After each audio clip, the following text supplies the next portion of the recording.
آج دجالی فتنے کے بارے میں کچھ باتیں آپ کے گوش گزار کروں گا۔ پہلی بات یہ نوٹ کیجئے کہ یہ روایات صحیح مسلم میں بھی ہیں، جامع ترمذی میں بھی ہیں، سنن ابی داؤد میں بھی ہیں، سنن ابن ماجہ میں بھی ہیں، سنن نسائی میں بھی ہیں، مسند احمد ابن حنبل میں بھی ہیں۔ یعنی یوں سمجھیے کہ صرف بخاری کو چھوڑ کر باقی صحاح ستہ کی تمام کتابوں میں اور بڑے جلیل القدر صحابہ سے یہ روایات ہیں۔ حضرت عبداللہ ابن عباس رضی اللہ تعالی عنہما حبر الامہ، حضرت عبداللہ ابن عمر رضی اللہ تعالی عنہما، حضرت ابو سعید خدری رضی اللہ تعالی عنہ، اور حضرت ابو الدرداء رضی اللہ تعالی عنہ۔ ان صحابہ سے ان کتب حدیث میں جو روایات مروی ہیں وہ یہ ہے کہ جو شخص دجالی فتنے سے محفوظ رہنا چاہے وہ سورہ کہف کی ابتدائی اور آخری آیات کی تلاوت کرے۔ بعض روایات میں تو صراحت ہے ابتدائی اور آخری، بعض میں مطلقاً فرمایا گیا کہ 10 آیات سورہ کہف کی انسان کو دجال کے فتنے سے محفوظ رکھ سکتی ہے۔ اس اعتبار سے جو تعلق ہے ان آیات کا دجالی فتنے کے ساتھ وہ گویا کہ احادیث صحیحہ سے ثابت ہے۔ نمبر 2 بات جو اب میں عرض کرنا چاہتا ہوں وہ یہ ہے کہ احادیث نبویہ ہی سے دجالی فتنے کے بارے میں جو باتیں ہمیں معلوم ہوتی ہیں وہ کیا ہے، دجال کے کیا اوصاف ہوں گے، کیا خصائص ہوں گے، دجالی فتنے کے کیا مظاہر ہوں گے، کیا آثار ہوں گے، کیا اثرات ہوں گے۔ اس کی وضاحت میں پہلے تو ایک بات نوٹ کر لیجئے، ایک ہے دجالی فتنہ، ایک ہے ایک شخص معین المسیح الدجال، ان دونوں میں فرق ہے۔ معلوم ایسا ہوتا ہے کہ ایک تو شخص ہوگا جس کا ظہور ہوگا، وہ شخص معین ہوگا، اور اگر احادیث کا تتبع کیا جائے تو معلوم ہوتا ہے کہ وہ یہود کا کوئی بہت بڑا لیڈر ہوگا، اور آخری زمانے میں قریب قیامت کا جو زمانہ ہے، قرب قیامت کا، اس میں جو بڑی عظیم جنگیں ہونے والی ہیں ان میں جب یہودیوں اور مسلمانوں کا مقابلہ ہوگا اور بہت کریٹیکل سٹیج پر وہ مقابلہ پہنچا ہوا ہوگا، اس وقت حضرت مسیح علیہ السلام کا نزول ہوگا اور وہ دجال اکبر کو یا المسیح الدجال جسے کہا گیا ہے اس کو وہ قتل کریں گے۔ تو المسیح الدجال یہ تو ایک شخص معین ہے، البتہ دجالی فتنہ صرف ایک شخص معین کے ساتھ نہیں متعلق، بلکہ اس کے لیے جو احادیث آئی ہیں ان کا جب ہم تتبع کرتے ہیں، ان سب کو جب جمع کرتے ہیں تو معلوم ہوتا ہے کہ وہ ایک خاص کیفیت ہے، ایک خاص دور میں کچھ ایسی کیفیات پیدا ہو جائیں گی کہ جن کو دجالی فتنے سے تعبیر کیا گیا ہے۔ وہ کیفیات کیا ہیں، میں کچھ احادیث کے حوالے سے وہ میں نوٹ کر کے لایا ہوں، آج آپ کے سامنے رکھ رہا ہوں۔ پہلی بات یہ معلوم ہوتی ہے کہ اس دور میں، اس دجالی فتنے میں، انسان کو جو قواعد طبعیہ ہیں، جو قدرت کی طاقتیں ہیں، کائناتی قوتیں ہیں، ان پر غیر معمولی غلبہ، اقتدار، اختیار حاصل ہو جائے گا، اور وہ دجال متصرف ہوگا ان تمام قواعد طبعیہ پر، بالکل ایسے انداز میں جیسے کبھی انبیاء کرام علیہ السلام کو اللہ تعالیٰ معجزے عطا فرماتا ہے۔ وہ معجزے کہ جو اللہ تعالیٰ کے فضل و کرم سے اللہ کے رسولوں کو عطا ہوئے ہیں، گویا کہ وہ سب کی سب کیفیات ہیں کہ جو دجال کے بارے میں قرآن مجید یا احادیث نبویہ میں وارد ہوئی۔ مثلا پہلی بات یہ بتائی گئی کہ اس کے لیے فاصلہ بے معنی ہو کر رہ جائے گا، انتہائی تیز رفتاری ہوگی جو اسے حاصل ہوگی۔ چنانچہ الفاظ یہ ہے کالغیث استدبرت الريح، وہ ایک ایسے طوفان کے مانند جو ہے وہ سیلاب آئے گا کہ جیسے کوئی بہت زوردار آندھی جو ہے اس کے ساتھ طوفان آیا کرتا ہے۔ آپ سائیکلون کا تصور کیجئے کہ جس طریقے سے وہ ایک انتہائی تیز رفتار ہوا جو ہے وہ طوفان کو لے کر آتی ہے، اس طور سے وہ فتنہ پھیلے گا۔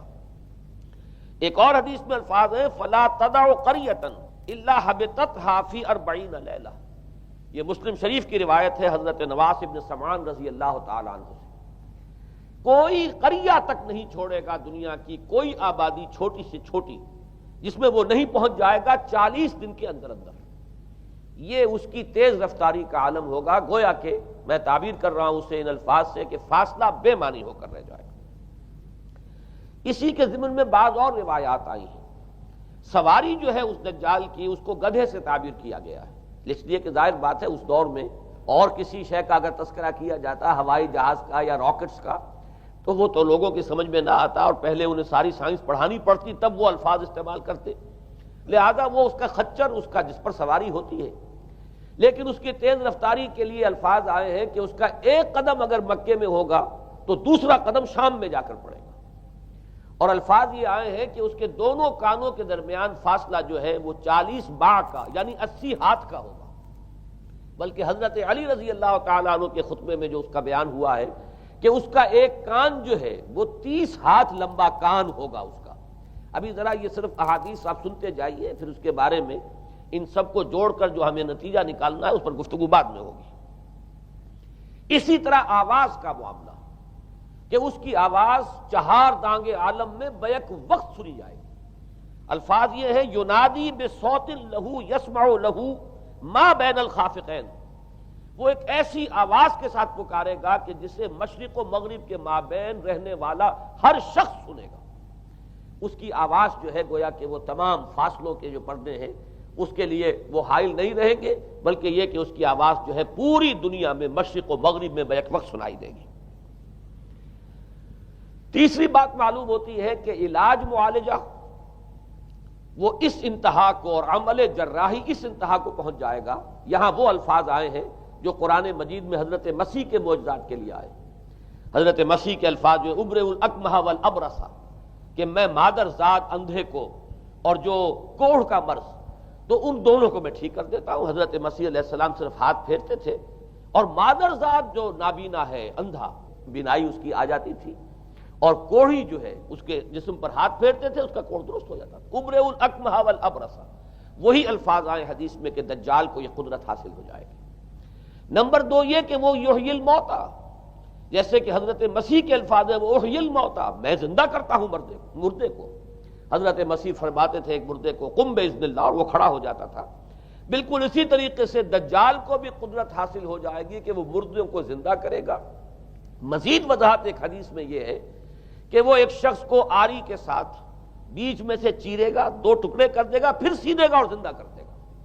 معلوم یہ ہوا کہ علاج معالجے کا علم اور دوسرے یہ کہ جراحی کا علم جو ہے وہ اپنی ان بلندیوں کو پہنچے گا کہ اس حد تک انسان کی رسائی ہو جائے گی۔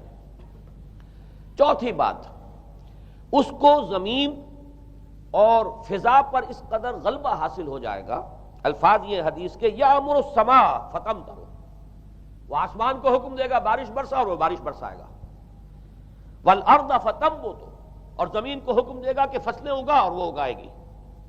وَيَمُرُّ بِالْخَرْبَةِ فَيَقُولُ لَهَا اُخْرُجِي كُنُوزَكَ، اور وہ کسی ویرانے پر سے گزرے گا، اسے حکم دے گا، ویران چٹیل میدان، اور حکم دے گا کہ اپنے خزانے نکال، اور فرمایا اس کا نتیجہ یہ نکلے گا فَتَتَّبِعُهُ كُنُوزُهَا، تو اس زمین کے جو خزانے ہیں وہ نکل کے اس کے ساتھ چلنے شروع ہو جائیں گے۔ زمین پر قدرت، فضا پر قدرت، بارش کا حکم ہوگا وہ بارش ہو جائے گی، آسمان بارش برسائے گا، زمین اپنے خزانے اگل دے گی۔ پانچویں بات، وَيُبْعَثُ مَعَهُ الشَّيَاطِينُ عَلَى صُورَةِ مَن مَاتَ، اس کے ساتھ کچھ ایسے شیاطین مبعوث ہوں گے کہ جو ان صورتوں کو اختیار کریں گے ان لوگوں کی جو مر چکے ہیں، من الآباء والأمہات والمعارف، جو آباء و اجداد اور مائیں اور دادیاں اور جو بھی جان پہچان والے لوگ ہیں جو فوت ہو چکے ہوں گے، وہ ان کی صورت اختیار کریں گے۔ فَتَأْتِيَ أَحَدَهُمْ فَيَقُولُ أَلَسْتُ فُلَانًا أَلَسْتَ تَعْرِفُنِي، پھر وہ آئے گا اور وہ شیاطین آئیں گے اور انسان سے کسی سے بات کریں گے، کیا تم مجھے نہیں پہچانتے؟ کیا میں تمہارا فلاں رشتہ دار نہیں ہوں؟ اپنی نشانیاں بیان کریں گے اور لوگ پہچانیں گے۔ یہ وہ احادیث ہیں کہ جن کا جو نتیجہ نکلتا ہے اب اس کو پہچان لیجئے۔ وہ نتیجہ یہ ہے کہ حضور صلی اللہ علیہ وسلم نے دجالی فتنے کے جو اوصاف بیان کیے یا جو علامات بیان کی، ان کا حاصل یہ ہے کہ سائنس اور ٹیکنالوجی کی وہ بلندیاں انسان کو حاصل ہو جائیں گی کہ جو چیزیں کبھی رسولوں کے معجزوں سے ظہور پذیر ہوتی تھیں وہ قوانین طبیعہ پر تصرف کے باعث خود انسان کرنے لگے گا۔ یہ ہے در حقیقت حاصل۔ چنانچہ آج آپ دیکھیے وہ جو اس کا گدھا ہے وہ ہمارے آج کل کے ہوائی جہاز ہے، اور آپ کو معلوم ہے کہ یہ رڈار جو ہیں ان کے ہوائی جہازوں کے، یہ بالکل اینڈز پر ہوتے ہیں ان کے بازوؤں پر، اور یہی ان کے کان ہیں، انہی سے انہیں وہ معلومات حاصل ہوتی ہیں۔ خود ان کی لمبائی چوڑائی جو ہے وہ کتنی ہے، اور پھر یہ کہ ان کے درمیان فصل جو ہے وہ 80 ہاتھ کا یا 40 باع کا وہ موجود ہے۔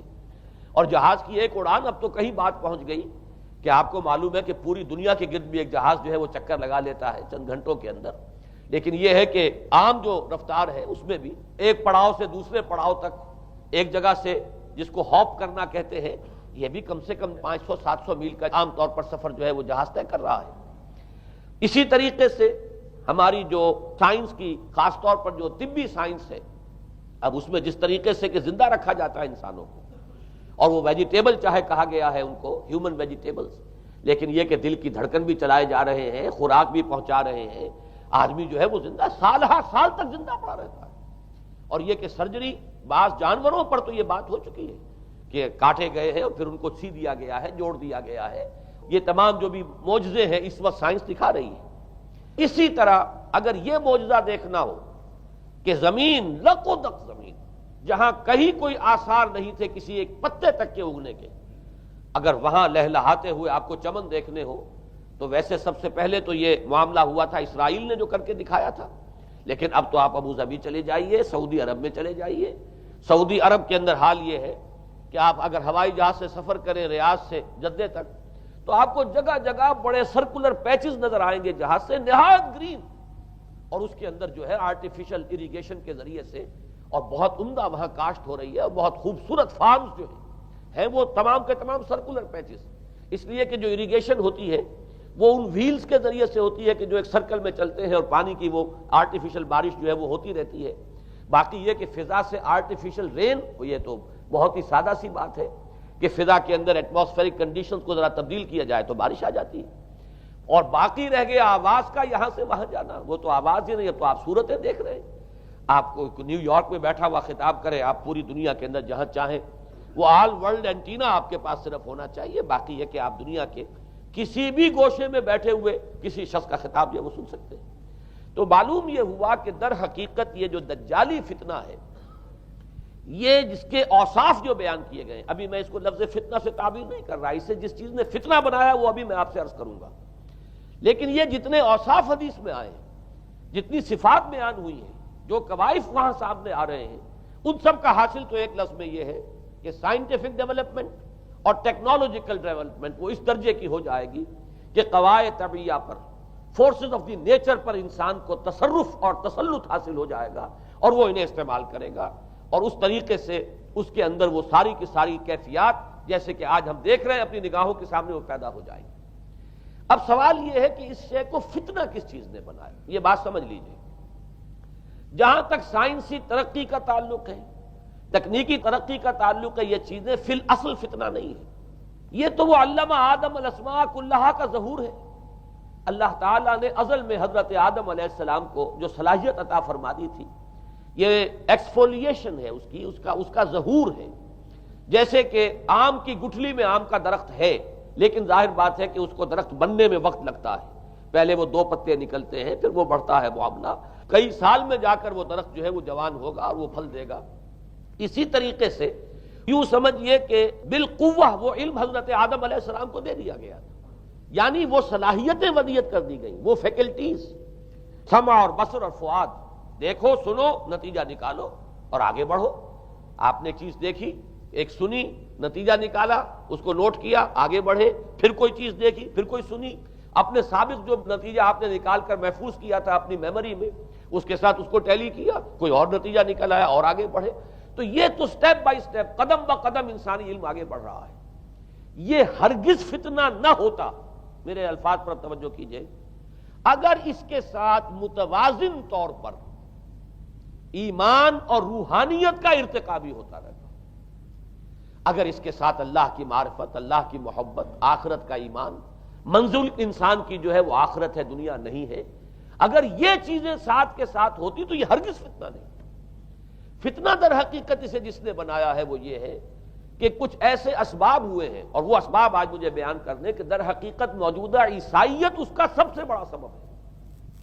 اس کے نتیجے میں ایک بہت بڑا گیپ ہے، اپالنگ گیپ ہے، بڑا مہیب خلا ہے، بڑی وسیع خلیج ہے جو حائل ہو چکی ہے کہ ایمان اور روحانیت ختم ہوتے چلے گئے، اور یہ ٹیکنیکل اور سائنٹیفک ڈیولپمنٹ بڑھتی چلی گئی۔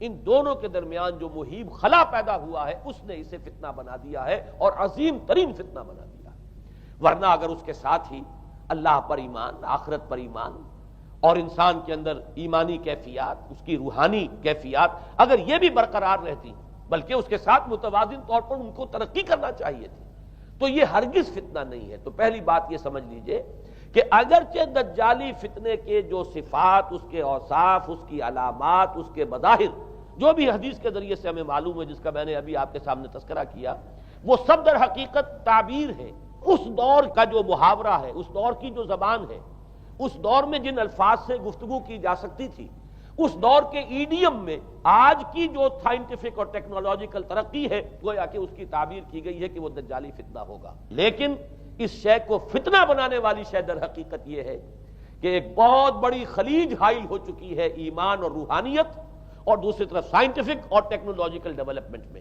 ان دونوں کے درمیان اتنا بعد اور فصل پیدا ہو گیا ہے کہ جس کی وجہ سے اس نے فتنے کی شکل اختیار کی۔ اس کا سبب کیا ہے، آج ہمیں اس پر غور کرنا ہے۔ دیکھیے حضرت مسیح علیہ السلام کا دین، اور جیسا کہ میں نے عرض کیا اس سورہ کہف کے پہلے رکوع میں تذکرہ انہی کا ہو رہا ہے، وَيُنذِرَ الَّذِينَ قَالُوا اتَّخَذَ اللَّهُ وَلَدًا مَا لَهُم بِهِ مِنْ عِلْمٍ وَلَا لِآبَائِهِمْ كَبُرَتْ كَلِمَةً تَخْرُجُ مِنْ أَفْوَاهِهِمْ يَقُولُونَ إِلَّا كَذِبًا فَلَعَلَّكَ بَاخِعٌ نَفْسَكَ عَلَىٰ آثَارِهِمْ إِن لَّمْ يُؤْمِنُوا بِهَٰذَا الْحَدِيثِ أَسَفًا۔ ان آیات کا پہلے ترجمہ آپ سن لیجئے، جو پہلی آیات ہے ان کا ترجمہ ہم کر چکے ہیں۔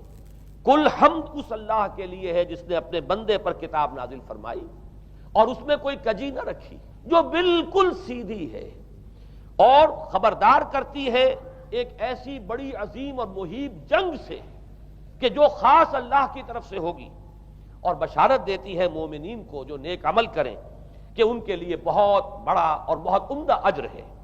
ماکثین فیہ ابدا، وہ اس میں رہیں گے ہمیشہ ہمیشہ۔ وَيُنذِرَ الَّذِينَ قَالُوا اتَّخَذَ اللَّهُ وَلَدًا، اب دوہرا کر بات آئی، اور تاکہ خبردار کر دے ان کو جنہوں نے یہ کہا کہ اللہ نے کسی کو اپنا بیٹا بنایا۔ مَا لَهُم بِهِ مِنْ عِلْمٍ، نہیں ہے ان کے پاس اس کے بارے میں کوئی علم، وَلَا لِآبَائِهِمْ، نہ ان کے آباء و اجداد کے پاس کوئی علم تھا، کوئی عقلی دلیل نہیں، کوئی اللہ کی اتاری ہوئی کسی کتاب میں، اللہ کے اتارے ہوئے کسی صحیفے میں اس کے لیے سند نہیں۔ وَلَا لِآبَائِهِمْ كَبُرَتْ كَلِمَةً تَخْرُجُ مِنْ أَفْوَاهِهِمْ، بہت بڑی بات ہے کہ جو نکل رہی ہے ان کے منہوں سے، إِن يَقُولُونَ إِلَّا كَذِبًا، نہیں بول رہے یہ، نہیں کہہ رہے یہ مگر جھوٹ۔ فَلَعَلَّكَ بَاخِعٌ نَفْسَكَ عَلَىٰ آثَارِهِمْ، تو اے نبی صلی اللہ علیہ وسلم شاید کہ آپ اپنے آپ کو ہلاک کر لیں گے ان کے آثار پر۔ یہ آثار کے لفظ کو میں ابھی جو کا تو رکھ رہا ہوں، بعد میں اس کی وضاحت کروں گا۔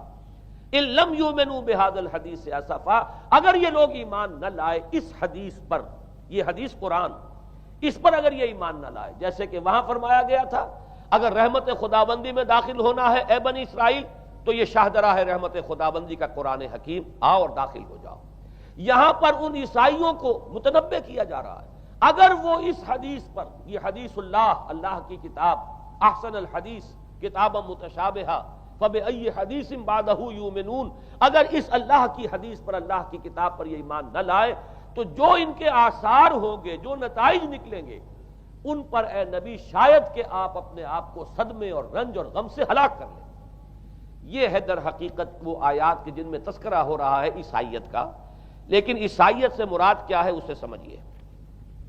حضرت مسیح علیہ السلام کا دین تو بعین ہی وہی دین تھا جو دین آدم سے لے کر محمد تک صلی اللہ علیہ وسلم وعلیہم الصلاۃ والسلام جتنے انبیاء آئے ہیں ان کے دین میں کوئی فرق نہیں تھا۔ دین توحید وہی ایمان، البتہ شرائع کے اندر، شریعتوں میں کچھ تفصیلی احکام میں فرق ہوا ہے، شریعت موسوی اور شریعت محمدی میں علی صاحب الصلاۃ والسلام تھوڑا تھوڑا فرق ہے، دین ایک ہی ہے۔ شرع لکم من الدین ما وصی بہ نوحا والذی اوحینا الیک وما وصینا بہ ابراہیم وموسیٰ وعیسیٰ، دین میں تو ہم نے وہی شے تمہارے لیے بھی معین کی ہے مسلمانوں، کہ جس کی کہ ہم نے نوح کو وصیت کی تھی اور جس کی کہ ابراہیم کو اور موسیٰ کو اور عیسیٰ کو وصیت کی، دین ایک ہے۔ ان الدین عند اللہ الاسلام، تو دین مسیحی بھی وہی تھا بعین ہی جو دین محمدی ہے اور دین موسوی ہے صلی اللہ علیہ وسلم علیہ الصلوۃ والسلام۔ البتہ حادثہ جو نہایت عظیم پیش آیا ہے اور وہ یہ ہے کہ ساؤل اس کا نام تھا پہلے، جس نے کہ اپنی زندگی میں حضرت مسیح علیہ السلام جب تک موجود تھے دنیا میں شدید انہیں تکلیفیں پہنچائیں، شدید ایذائیں پہنچائیں، ان کی مخالفت پر کمر بستہ رہا، لیکن اس کے بعد جب انہیں اٹھا لیا گیا، یا عیسائیوں کے عقیدے کے مطابق وہ سولی دیے گئے، اور اس کے بعد ان کا عقیدہ بھی یہ ہے کہ سولی پانے کے بعد پھر وہ زندہ ہو کر آسمان پر چلے گئے، جبکہ ہم یہ سمجھتے ہیں اور ہمارا ایمان ہے کہ انہیں سولی دی نہیں گئی، بلکہ انہیں تو پہلے ہی اٹھا لیا گیا تھا، ان کی جگہ کوئی اور ہے۔ انجیل برنباس نے یہ بات بالکل واضح کر دی کہ در حقیقت وہی حواریین میں سے جس نے کہ غداری کی تھی اور پکڑوایا تھا، مخبری کی تھی، وہی ہے جس کی شکل بنا دی گئی تھی حضرت مسیح علیہ السلام کے جیسی مانند، اور وہ شخص ہے کہ جو سولی چڑھا ہے۔ بہرحال عیسائیت اس وقت کی جو اس کا عقیدہ ہے اور جو ہمارا عقیدہ اور ایمان ہے، ان دونوں کی روح سے حضرت مسیح علیہ السلام آسمان پر اٹھا لیے گئے۔ اس کے بعد اس نے دین مسیحی میں نقب لگانے کے لیے، جو دین مسیح اصل دین اسلام تھا، اس کو کرپٹ کرنے کے لیے، ڈسرپٹ کرنے کے لیے، اس میں نقب لگانے کے لیے اس نے اپنے ایک مکاشفے کا ذکر کیا کہ میں آ رہا تھا سفر میں کہ مجھے حضرت مسیح نظر آئے ہیں آسمانوں میں، اور انہوں نے مجھے کہا ہے کہ اے ساؤل تو مجھے کیوں ستاتا ہے، اور تو اب فلاں جگہ جا اور میرے نام سے نبوت کر۔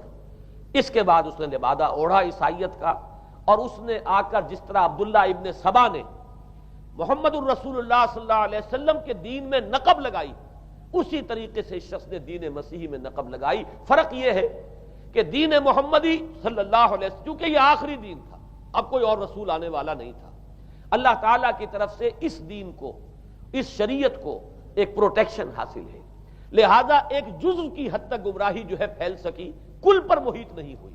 لیکن بدقسمتی سے دین مسیحی کے بارے میں یہ ہوا کہ کچھ عرصے تک تو کشمکش رہی ہے، اصل دین مسیحی پر بھی جو کاربند لوگ تھے اور جو اس کے اوپر مستقیم رہے وہ قائم کچھ عرصے تک رہے ہیں، لیکن ہوتے ہوتے تقریباً اس دور تک آ کر جب کہ حضور کی بعثت ہوئی ہے، اصل دین مسیحی کے ماننے والے تقریباً ختم ہو چکے تھے، شاذ لوگ رہ گئے تھے، اور ان میں بھی یہ جرت نہیں تھی کہ اپنے اصل دین کا وہ اظہار کر سکے، بلکہ ہوتے ہوتے ان 600 سالوں کے اندر یہ ہوا کہ وہی پولزم جو ہے در حقیقت اس نے ہی مسیحیت کی شکل اختیار کر لی۔ یہ پولزم جو ہے یہ ہے در حقیقت، یوں سمجھیے کہ ادیان عالم کی تاریخ میں سب سے زیادہ گمراہ کن مذہب، جس کا رد عمل پیدا ہوا ہے یورپ میں، جس نے کہ اس دجالی فتنے کی شکل اختیار کی ہے۔ میں یہ چاہتا ہوں کہ اس کے ضمن میں چند باتیں آج آپ کے سامنے رکھوں۔ پال نے جو دین مسیحی میں یا دین اسلام میں جو صحیح دین ہے اللہ کا، اس میں 3 تبدیلیاں بنیادی کی۔ سب سے پہلا تو وہی جو قرآن کہہ رہا ہے، الذین قالوا اتخذ اللہ ولدا، مسیح کو، حضرت مسیح علی نبینا علیہ الصلوۃ والسلام، انہیں خدا کا بیٹا قرار دیا گیا۔ اور اس میں بھی نوٹ کیجئے، بیٹے کے لیے عربی زبان میں 2 لفظ ہیں، ابن اور ولد۔ ابن کا لفظ ذو معنیین ہے، 2 معنی ہیں اس کے، ابن بیٹے کو بھی کہتے ہیں، اور ابن کا کوئی معنوی تعلق بھی ہو سکتا ہے، صرف بیٹا نہیں۔ ابن السبیل مسافر کو کہتے ہیں، راستے کا بیٹا، یعنی چونکہ راستے کے ساتھ اس کا ایک تعلق ہے، راستہ چل رہا ہے، وہ تو ابن السبیل ہے۔ ابن الوقت، وقت کا بیٹا، وہ وقت کا بیٹا اس معنی میں نہیں ہے، بلکہ یہ کہ جو ہر وقت جو ہے حالات کے مطابق گرگٹ کی طرح اپنا رنگ بدلتا چلا جائے، چلو تم ادھر کو ہوا ہو جدھر کی، وہ ابن الوقت ہے۔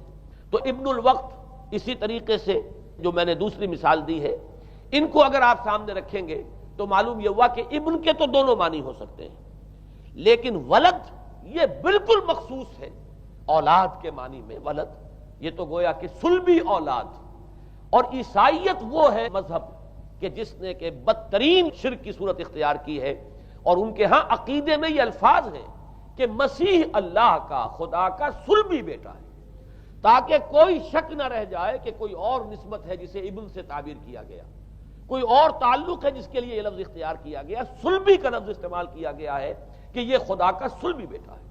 اور یوں سمجھیے اب اس کا جو نتیجہ نکلا کہ بیٹا اگر کسی کا ہے تو ظاہر بات ہے کہ وہ ہم جنس ہے، ہم نوع ہے اپنے باپ کا۔ انسان کا بیٹا انسان ہوگا، سید زادہ جو ہے سید کا بیٹا سید ہوگا، مغل کا بیٹا مغل ہوگا، گھوڑے کا بیٹا گھوڑا ہوگا، گدھے کا بیٹا گدھا ہوگا۔ معلوم یہ ہوا کہ بعین ہی جو کچھ باپ ہوتا ہے وہی بیٹا ہوتا ہے۔ لہذا اس لفظ نے در حقیقت شرک کی بدترین صورت اختیار کی کہ بالکل اللہ کے برابر، اللہ کا ہم نوع، گویا کہ بدترین شرک جو ہے شرک فی الذات ہے، اور شرک فی الذات کی بدترین صورت یہ ہے کہ جو عیسائیت میں آئی ہے کہ حضرت مسیح علیہ السلام کو اللہ کا صلبی بیٹا قرار دیا گیا۔ اب اس کے نتیجے میں چونکہ ظاہر بات ہے کہ آخر بائبل بھی موجود تھی، اس بائبل کو ایک دم کیسے ختم کر دیتا سینٹ پال کہیں یا بہرحال میں تو لفظ سینٹ اس کے ساتھ استعمال نہیں کرنا چاہتا، لیکن چونکہ ہمیں یہ ہدایت ہے قرآن مجید کی بھی کہ جو باطل معبود بنا لیے جاتے ہیں انہیں بھی ہم کوئی ان کے لیے توہین والے الفاظ استعمال نہ کریں، لہذا میں یہ لفظ استعمال کر رہا ہوں، ورنہ جی تو چاہتا ہے کہ کوئی اور لفظ اس کے لیے استعمال کیا جائے، لیکن جو بھی اس وقت دنیا میں اس کا معروف نام ہے سینٹ پال، تو اس نے چونکہ ظاہر بات ہے کہ پوری بائبل کو کیسے ختم کر دیتا، ایک دم تورات کو کیسے ختم کر دیتا؟ تورات تو آج تک چلی آ رہی ہے بائبل کے ساتھ ملی ہوئی، the old testament the new testament, یہ دونوں مل کر بائبل بنتی ہے، لہذا اب گورکھ دھندا بنانا پڑا انہیں، وہ تثلیث والا گورکھ دھندا، 3 میں 1 1 میں 3، توحید بھی ہے تثلیث بھی ہے، 3 میں 1 1 میں 3، اور یہ وہ شے ہے کہ جس نے عقیدے کا تعلق عقل سے منقطع کر دیا، اس لیے سمجھ میں آنے والی بات ہے، 3 میں 1 1 میں 3 ایک گورکھ دھندا ہے۔ نتیجہ انہوں نے یہ نکالا کہ ڈوگما در حقیقت اس کا عقل سے کوئی تعلق نہیں، ڈوگما بس عقیدہ ہے، اور اس عقیدے ہی کے اوپر سارے دین کی بنیاد ہے، باقی وہ عقل میں آئے نہ آئے، عقل کے لیے قابل قبول ہو یا نہ ہو، یہ بات اچھی طرح سمجھ لیجئے کہ اگرچہ ہمارے ہاں بھی ہم بھی یہ بات کہتے ہیں کہ بہت سے حقائق جو ہیں کائنات کے وہ ایسے ہیں کہ جن تک عقل کی رسائی نہیں ہے اس کے لیے ہم مجبور ہیں، محتاج ہیں وحی کی ہدایت کے، لیکن 2 چیزوں میں فرق کیجئے، ایک ہے عقل سے ماورا ہونا اور ایک ہے عقل کے خلاف ہونا، ان دونوں چیزوں میں زمین و آسمان کا فرق ہے۔ ایک وہ حقائق ہے کہ جو عقل از خود ان تک رسائی حاصل نہیں کر سکتی، لیکن جب وہ سامنے آتے ہیں تو عقل تسلیم کرتی ہے کہ ہاں یہ بات سمجھ میں آتی ہے۔ ایک وہ چیزیں ہیں کہ جن کو عقل تسلیم نہیں کرتی، تو ایک ہے مخالف عقل، ایک ہے ورائے عقل، ان دونوں میں زمین و آسمان کا فرق ہے۔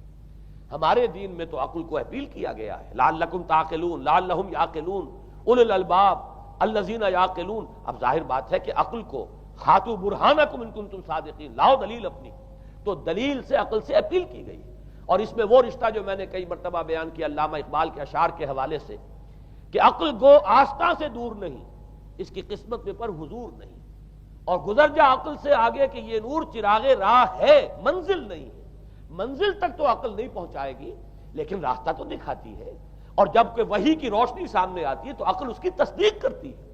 یہ ہے ہمارا موقف اور یہ ہے عقلی معقول موقف، لیکن عیسائیت نے، بلکہ کہنا چاہیے پالزم نے، مجھے یہاں پر لفظ عیسائیت اب استعمال کرنا نہیں چاہیے اس لیے کہ حضرت عیسیٰ سے اب اس کی نسبت نہیں رہی، حضرت عیسیٰ سے اس کی نسبت جو ہے یہ مس نومر ہے، یہ غلط نام ہے۔ دی 100 کا مصنف جو ہے ڈاکٹر مائیکل ہارٹ، اس نے یہ بہت بڑی بات کہی، اس نے کہا در حقیقت موجودہ جو عیسائیت ہے اسے پالزم کہنا چاہیے، یہ پالزم ہے، کرسچینٹی نہیں ہے، اس لیے کہ در حقیقت حضرت مسیح علیہ السلام کی تعلیم جب تک وہ دنیا میں تھے وہ یہ نہیں تھی کہ جو پال نے دی، البتہ اس نے پال کو بہت بڑا شخص مانا، اس میں کوئی شک نہیں، اس لیے کہ اس نے تاریخ کے ایک دھارے کا جو ہے وہ رخ موڑ دیا ہے، اللہ تعالیٰ کے صحیح دین کو گویا کہ قلع قمع کر کے ایک نیا دین اس طریقے سے پھیلایا ہے کہ آج بھی شاید دنیا میں کثیر ترین تعداد عیسائیت ہی کے نام لیواؤں کی ہے، واللہ عالم، یا شاید گوتم بدھ کے ماننے والوں کی ہے، بہرحال یہ کہ بہت بڑی تعداد میں آج حضرت مسیح علیہ السلام کی طرف جو منسوب ہے غلط طور پر دین، اس کے نام لیوا دنیا میں ہے۔ اس اعتبار سے وہ یقیناً اس کا تو حق رکھتا ہے کہ اس کا نام بھی اس کتاب میں آئے کہ جس نے تاریخ کے اوپر اثرات اپنے پیدا کیے ہیں۔ اور حضرت مسیح علیہ السلام جب تک دنیا میں تھے، عیسائیت کی حقیقت بنی اسرائیل یا یہودیت کے ایک فرقے سے زیادہ نہیں تھی، ڈیٹیچ نہیں ہوا تھا یہ دین حضرت موسیٰ علیہ السلام کے دین سے، لیکن یہ کہ پال نے اسے بالکل ایک مستقل بذات ایک جدا گانا دین کی شکل دے دی ہے، تو یہ پالزم ہے۔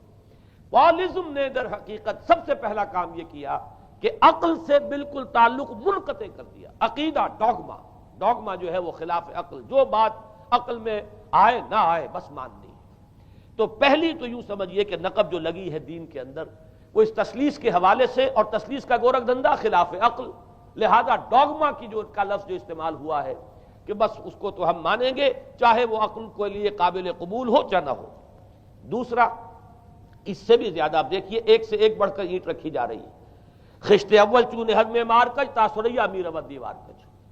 دوسرا کفارے کا عقیدہ جو مبنی ہے صلیب کے عقیدے پر، مسیح نے انتہائی ذلت کی موت، یعنی صلیب کی موت جو ہے وہ خود کہتے ہیں کہ انتہائی ذلت کی موت ہے۔ یہ ذلت کی موت کا پیالہ اس لیے پیا تاکہ اس کے ماننے والوں کی طرف سے کفارہ ادا ہو جائے۔ مسیح کفارہ ادا کر چکا ہے، اب جو شخص بھی مسیح کو مان لے گا اس کی گویا کہ نجات ہو گئی، اس کا عمل سے کوئی تعلق نہیں۔ عمل ہو نہ ہو، بد کردار ہو، اچھا کردار والا ہو، نیک ہو، بھلا ہو، جیسا بھی ہو، برا ہو، بدماش ہو، لچا ہو، لفنگا ہو، مسیح کو مان لے، صرف ماننے پر، اس لیے کہ مسیح تو اس کی طرف سے کفارہ پیش کر چکا۔ سارے گناہوں کا کفارہ جو ہے مسیح نے انتہائی ذلت آمیز موت جو ہے قبول کر کے گویا کہ اپنے ماننے والوں کے تمام گناہوں کا کفارہ دے دیا ہے۔ یہ دوسرا عقیدہ۔ اس کا نتیجہ کیا نکلا؟ تثلیث نے عقل سے تعلق توڑ دیا تھا مذہب کا، اس نے عمل سے تعلق توڑ دیا۔ ڈوگما ہی ڈوگما ہے، نہ عقل سے کوئی تعلق نہ عمل سے کوئی تعلق، کوئی تعلق نہیں رہا۔ دین کی جڑیں جو ہیں دونوں اعتبار سے، دین تو نام ان دو چیزوں کا، الا الذین آمنوا وعملوا الصالحات، دونوں کی گویا کہ جڑیں منہدم ہو گئیں، بنیادیں منہدم ہو گئیں، جڑیں کاٹ دی گئیں کہ نہ اس کا تعلق عقل کے ساتھ ہے نہ عمل کے ساتھ ہے۔ تیسری بات آئی ہے، اس نے کہا شریعت منسوخ۔ یہ عجیب ہے، دیکھیے، جسے آئرنی آف فیٹ کہتے ہیں انگریزی زبان میں۔ ابھی تک بائبل کے اندر سینٹ میتھیو کے جو روایت ہے، متی کی انجیل جسے کہا جاتا ہے، gospel of the Lord according to Saint Matthew, اس میں جو سرمن آف دی ماؤنٹ ہے، ایک واعظ ہونے کے اعتبار سے واقعتاً میں اس کی عظمت کا بڑا قائل ہوں، عظیم ترین واعظ ہے دنیا کا۔ اس کے شروع میں یہ الفاظ موجود ہیں، don't think I have come to destroy law, ہرگز یہ نہ سمجھنا کہ میں شریعت کو ختم کرنے آیا ہوں۔ وہ یہ کہہ کر گئے تھے کہ شریعت موسوی تم پر لاگو رہے گی، عائد رہے گی، لیکن پال نے تیسرا نقب لگایا، شریعت ساقط کر دی۔ اس کی ضرورت کیوں محسوس ہوئی یہ بھی سمجھ لیجئے۔ حضرت مسیح یہ کہہ کر گئے تھے کہ میں صرف بنی اسرائیل کے لیے آیا ہوں، میں اسرائیل کے گھرانے کی کھوئی ہوئی بھیڑوں کی تلاش میں آیا ہوں۔ انجیل میں یہ الفاظ آج بھی موجود ہیں۔ حضرت مسیح نے اپنے حواریین کو جب بھیجا ہے کہ اب جاؤ تبلیغ کرو میری طرف سے، اس کی ہدایتوں میں ایک ہدایت یہ بھی ہے کہ تمہیں صرف اسرائیلیوں تک تبلیغ کرنی ہے، باہر نہیں، میں صرف اسرائیلیوں کی طرف رسول بنا کر بھیجا گیا ہوں۔ یہ الفاظ بھی موجود ہیں، اگرچہ اس وقت کے انجیل میں جو الفاظ ہیں وہ تو میں سمجھتا ہوں کہ حضرت مسیح علیہ السلام کے شایان شان نہیں ہے، وہاں کوئی نہ کوئی تحریف ہوئی ہے لفظی، اس لیے کہ وہاں تشبیہ یہ دی گئی ہے کہ کوئی اپنے بچے کے حصے کی روٹی جو ہے کتے کے آگے نہیں ڈالتا۔ گویا کہ جینٹائلز جو ہیں، غیر بنی اسرائیلی، انہیں اس جملے کی روح سے انہیں کتوں سے تشبیہ دی جا رہی ہے کہ میرے پاس میرے بچوں کے حصے کی روٹی ہے، میرے بچے ہیں اسرائیلی، میری روٹی جو ہے یہ جو میرے پاس ہے وہ اسرائیلیوں کے لیے ہے، کوئی اپنے بچوں کے حصے کی روٹی کتے کو نہیں کھلاتا۔ یہ جملہ تو میں سمجھتا ہوں حضرت مسیح کا نہیں ہو سکتا، لیکن یہ ہدایت کہ تمہیں تبلیغ صرف اسرائیلیوں میں کرنی ہے، یہ قرآن مجید کی روح سے ثابت ہے۔ اس لیے کہ قرآن بھی یہ کہتا ہے کہ رسولاً الی بنی اسرائیل، حضرت مسیح علیہ السلام رسول بنا کر بھیجے گئے تھے بنی اسرائیل کی طرف، اس لیے کہ وہ یوں سمجھیے کہ جسے ہمارے ہاں عام اصطلاحات میں علماء کہا کرتے ہیں تاج و تخت ختم نبوت، وہ تاج و تخت ختم نبوت تو ابھی منتظر تھا محمد الرسول اللہ صلی اللہ علیہ وسلم کی آمد کا، کہ وہی آئیں گے تو انہی کی بعثت ہوگی پوری نوع انسانی کی طرف۔ آپ سے پہلے کسی رسول کی بعثت پوری نوع انسانی کی طرف نہیں ہوئی بشمول حضرت مسیح علیہ السلام۔ ہر جو ہے رسول جو آیا ہے آپ سے پہلے اپنی اپنی قوموں کی طرف آیا ہے، لیکن اس پال نے کیا کیا؟ پہلے تو یہ اصول توڑا، ہم اس دین مسیحی کی یا جو پالزم ہے اس کی اب تبلیغ کریں گے غیر اسرائیلیوں میں بھی۔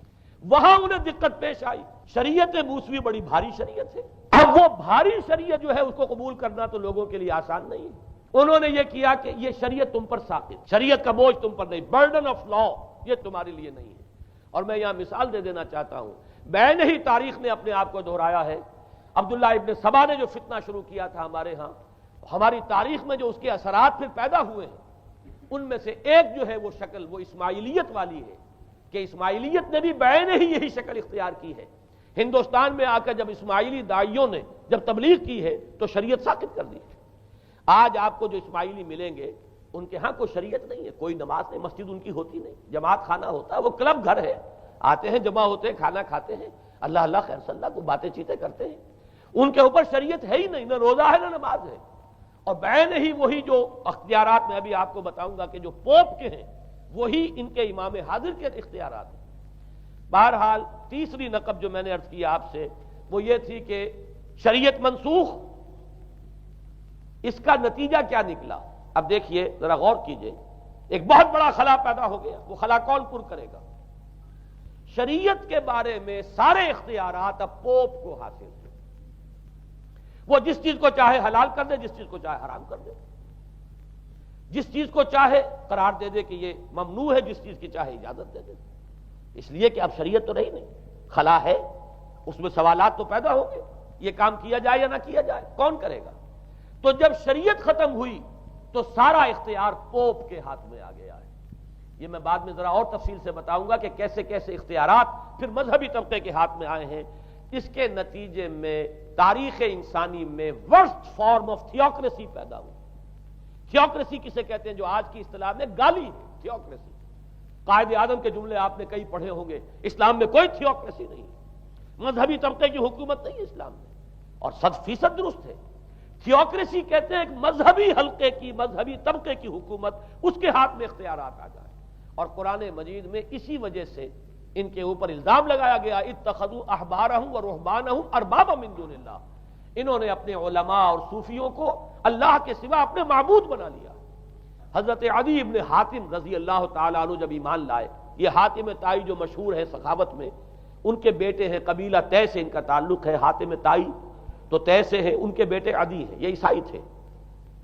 یہ جب ایمان لائے اور پھر انہوں نے قرآن پڑھا تو انہیں ایک اشکال ہوا کہ قرآن مجید میں تو ہم پر الزام لگایا گیا ہے کہ اتخذوا احبارهم ورهبانهم اربابا من دون اللہ۔